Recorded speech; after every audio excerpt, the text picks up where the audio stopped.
সালামু আলাইকুম ওয়া রাহমাতুল্লাহ। বিডি মেজারমেন্টের একটি নতুন টিউটোরিয়ালে আপনাদেরকে স্বাগতম। আজকের টিউটোরিয়ালে আমরা দেখানোর চেষ্টা করব একটা বিষমবাহু ত্রিভুজাকৃতির জমিকে কিভাবে আপনি একাধিক ভাগে ভাগ করতে পারবেন। অত্যন্ত সহজ একটা প্রক্রিয়ায় আজকে আমরা দেখানোর চেষ্টা করব। আপনার ইচ্ছামতো চাই আপনি সমান সমান রেখে ভাগ করবেন, অথবা কেউ কম পাবে কেউ বেশি পাবে, এরকমভাবেও ভাগ করবেন। এই জিনিসটা আমরা অত্যন্ত সহজভাবে দেখানোর চেষ্টা করব। চলুন আমরা এই বিষয়টা হোয়াইট বোর্ডের মাধ্যমে দেখে আসি। ত্রিভুজ জমিকে একাধিক ভাগে ভাগ করা, অর্থাৎ ত্রিভুজাকৃতির জমিকে আমরা একাধিক ভাগে ভাগ করব। এটা একটা বিষমবাহু ত্রিভুজ, চাই বিষমবাহু হোক অন্য যে কোনো ত্রিভুজই এই প্রক্রিয়ায় আপনি ভাগ করতে পারবেন। এই প্রক্রিয়া অত্যন্ত সহজ এবং সরল একটা প্রক্রিয়া। এখানে আপনাকে যেই কাজটা করতে হবে সেটা হলো, এটা হলো এই ত্রিভুজটার ভূমি। আপনাকে শুধুটা ভূমিটা মাপতে হবে। ধরেন এখান থেকে এখানে মেপে আমি 60 ফুট পেলাম, অর্থাৎ এখান থেকে এখানে আমার 60 ফুট আছে। এখন এই ত্রিভুজটাকে যদি আপনি দুই ভাগে ভাগ করতে যান, জাস্ট আপনি ভূমিটাকে শুধু দুই ভাগে ভাগ করবেন, যে ভূমি যেহেতু 60 আছে এটারও 2 দিয়ে ভাগ দিলে 30 হবে। 30 যেখানে হবে সেখানে আপনি এখানে চিহ্নিত করবেন, এবং এই 30 চিহ্নিত করার পরে এটাকে আপনি এই ত্রিভুজের এটা হবে শীর্ষবিন্দু। এই শীর্ষবিন্দু থেকে শুধুমাত্র আপনি রেখা টেনে যোগ করে দেবেন, তাহলে এখানে যতটুকু জমি হবে হুবহু এখানেও ততটুকু জমি হবে। আপনার মন চাইছে আপনি এটাকে দুই ভাগে ভাগ করবেন না 3 ভাগে ভাগ করবেন, তাহলে এই যে 60 আছে এই 60টাকে আপনি এখন 3 ভাগে ভাগ করেন। 60 ভূমিটাকে যদি আমরা 3 ভাগে ভাগ করি, একাধিক ভাগে এক এক ভাগে পড়ে আমাদের 20 করে। ধরেন এই পর্যন্ত হইলো আমাদের 20 ফুট, এই পর্যন্ত হইলো আমাদের 20 ফুট, এটাও আমাদের 20 ফুট। এই যে এখন আপনার কাজ হবে শুধু 3 ভাগ করার জন্য আমরা যেটা করলাম সেটা হলো এই শীর্ষবিন্দু ধরে আপনি এখানে আইল টানেন এবং এখান থেকে এখানে আইল টানেন, আপনি দেখবেন যে তিনটা ত্রিভুজের জমির পরিমাণ একেবারে সমান হয়েছে। একই প্রক্রিয়ায় আপনার মন চাইছে আপনি 4 ভাগ করবেন, তাহলে 4 ভাগ আমি ওইভাবে দেখাইলাম না। আপনার যদি 2 ভাগ করার পরে এরপরে আবার এটা কিন্তু এখন আপনার ভূমি হয়ে গেছে। এটা কতটুকু আছে আপনি ফিল্ড পর্যায়ে মেপে পাবেন। এটা যতটুকু হয় ঠিক এটার মাঝ বরাবর আবার ভাগ করে যদি আপনি এখান থেকে আইল টান দেন, এটা যতটুকু এটাও ততটুকু হবে।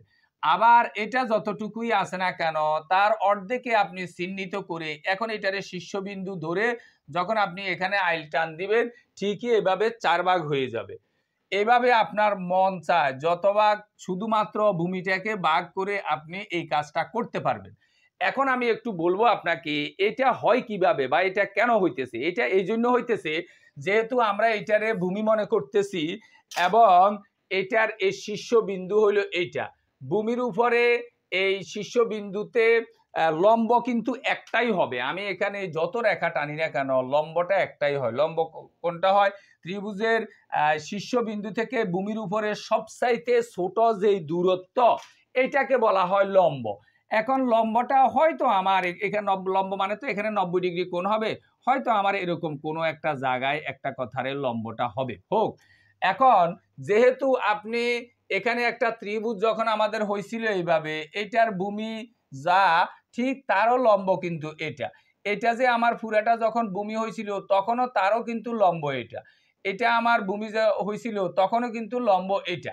যার কারণে দেখা গেছে যে আমার এখানে ত্রিভুজ ভূমিটাকে আমি যত ভাগ করি না কেন ভূমির পরিমাণ এবং দেখা গেছে যে ত্রিভুজ লম্ব যেহেতু আমার ঠিক আছে, জমির পরিমাণ কিন্তু হুবহু একই সমান হবে।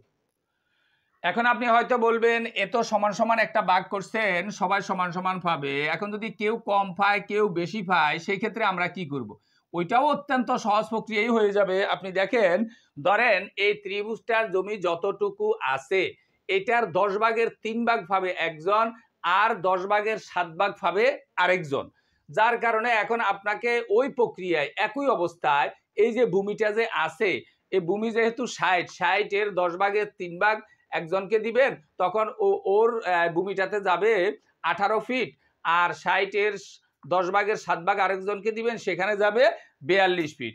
অর্থাৎ যাই হোক না কেন ধরেন আমরা আপনার 18 এই পর্যন্ত হয়েছে, বাকি দেখা গেছে যে 42 এই পর্যন্ত আছে, এই পর্যন্ত আছে 42 ফিট, এটা আছে 18 ফিট। জাস্ট আমাদের কাজ হবে আমরা এখান থেকে আইল টান দিব, এইদিকে সে দেখা গেছে যে 10 ভাগের 3 ভাগ ওয়ালা পাইলো, এইদিকে 10 ভাগের 7 ভাগ ওয়ালা পাইলো। অর্থাৎ কম ব্যাস পাওয়ার ক্ষেত্রে আপনি হারাহারি এভাবে তার হিস্সা যতটুকু ওইভাবে আমরা দেখা গেছে যে এইভাবে কাজ করে নিতে পারবো। আশা করি বিষয়টা ভালোভাবে বুঝতে পারছেন। কোনো অংশে না বুঝলে আমাদেরকে কমেন্ট করলে আমরা জবাব দেওয়ার চেষ্টা করব ইনশাআল্লাহ। ভিডিওটি ভালো লাগলে লাইক, কমেন্ট এবং শেয়ার করবেন। আমাদের ধারাবাহিক ভিডিওগুলো পাওয়ার জন্য চ্যানেলটাকে সাবস্ক্রাইব করবেন। এই আশাবাদ ব্যক্ত রেখে আমাদের আজকের টিউটোরিয়ালটা এখানে শেষ করছি। আল্লাহ হাফেজ।